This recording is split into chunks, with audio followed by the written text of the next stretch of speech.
As The Outer Worlds 2 hits $80, director says, quote, "We don't set the prices for our games, and wishes everybody could play Obsidian's new RPG." In the span of just a few months, $80 games have gone from an all-new idea that nobody liked to a reality that more and more of us would have to deal with. Gearbox boss Randy Pitchford has been facing a lot of backlash lately after suggesting that, quote, "a real fan would find a way to make it happen." $60? What do you mean $70? Games have always been $80. They haven't been $90 for a very long time. You're lucky we're only charging $100.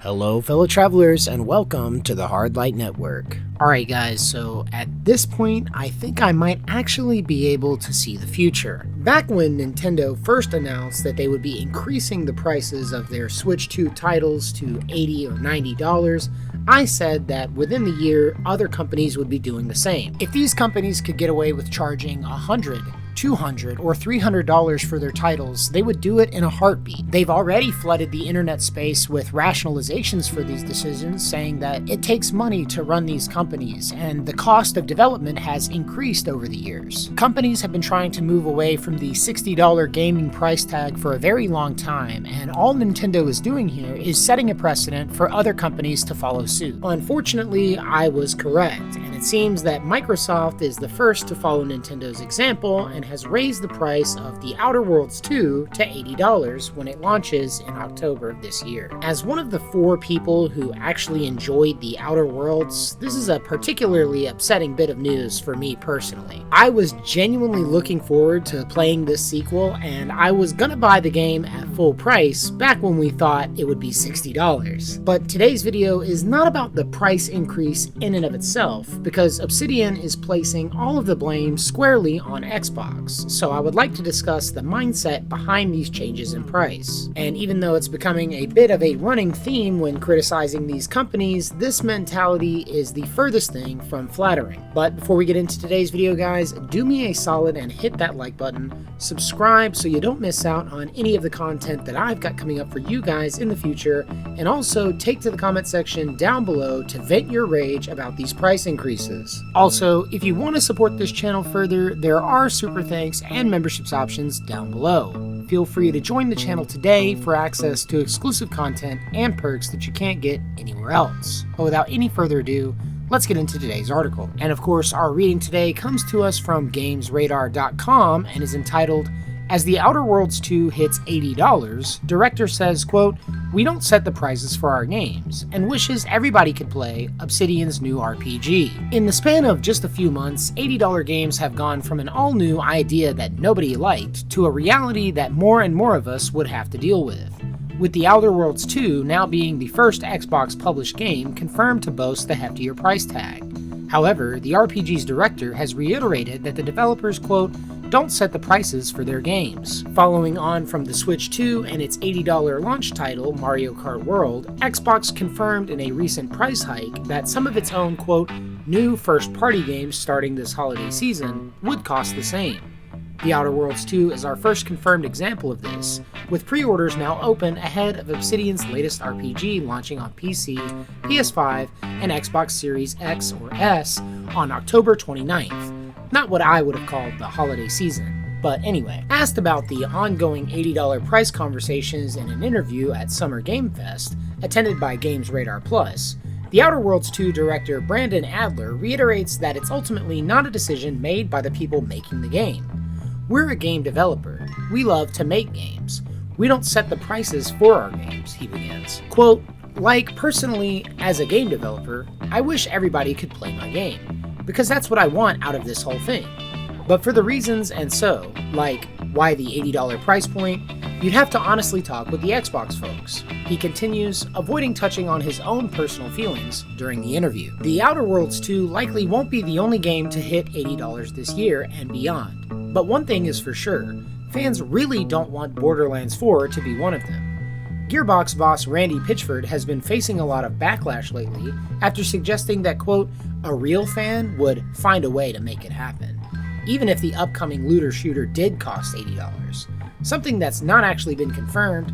It's worth noting. Now look, despite the fact that I'm actually a fan of The Outer Worlds, I'm well aware that it wasn't a blowout success, despite the fact that it was developed by Obsidian. Many people were shocked that The Outer Worlds was even getting a sequel, let alone the fact that it's now going to be priced at $80. However, I think that that's honestly part of the plan. It may be a little bit conspiracy-brained, but honestly I think that when they introduce the price increase with a less popular title like The Outer Worlds 2, people will already get the outrage out by the time more popular titles are priced at $80. I honestly don't think that they expect The Outer Worlds 2 to have record-breaking sales, but I do think that they can use it to shore up this new norm of an $80 price tag. And I'm honestly not interested in letting Brandon Adler off either by just letting him shift the blame over to Xbox. Are we just supposed to believe that Obsidian isn't benefiting at all from the increased price? On a side note, I also think that quote from Randy Pitchford is hilarious in and of itself.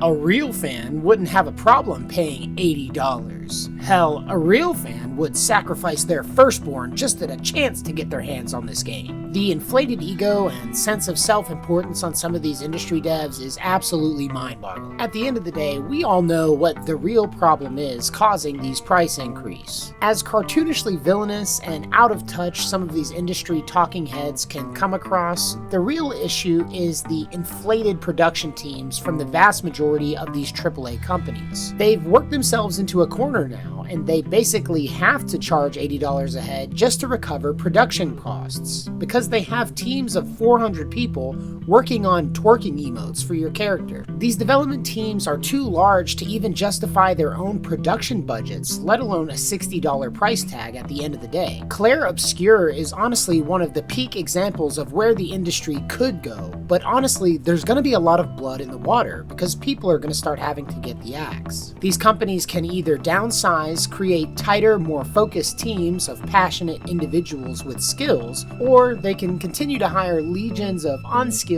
mid-tier, corporate designer types. Either way, because of this nonsense, I think that the majority of people are simply going to pass up on The Outer Worlds 2, and those people who are genuinely interested in playing it are either going to wait for a sale or just play it through Games Pass. This game is not the AAA success story that it could have been. And while I'm personally upset about the missed opportunity and lost potential, I don't think that day one sales are going to be impressive in the slightest, especially with an $80 price tag that most people already think is unreasonable. At the end of the day though, these publishers simply don't care, and they're banking on people simply getting accustomed to the increased price.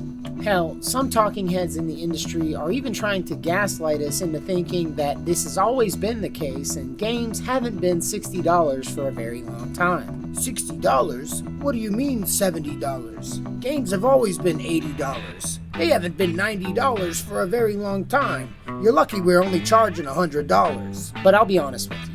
I, like many of you guys, am just fed up with the ever-increasing price range for these titles, and because of it, I'm not likely to buy anything that isn't on a very deep discount ever again. Even with some promising titles up for launch in the near future, I'm honestly just not motivated to be a day one purchaser anymore. At this point, I'd rather just save myself the disappointment, let these games hit the market and either succeed or crash and burn on their own merit before I contribute any of my money to the pot. But that's going to do it for this video today, guys. Thank you so much to everybody who has watched up to this point. If you like this video, leave a like and don't forget to subscribe so you don't miss out on any of the content that I've got coming up for you guys in the future.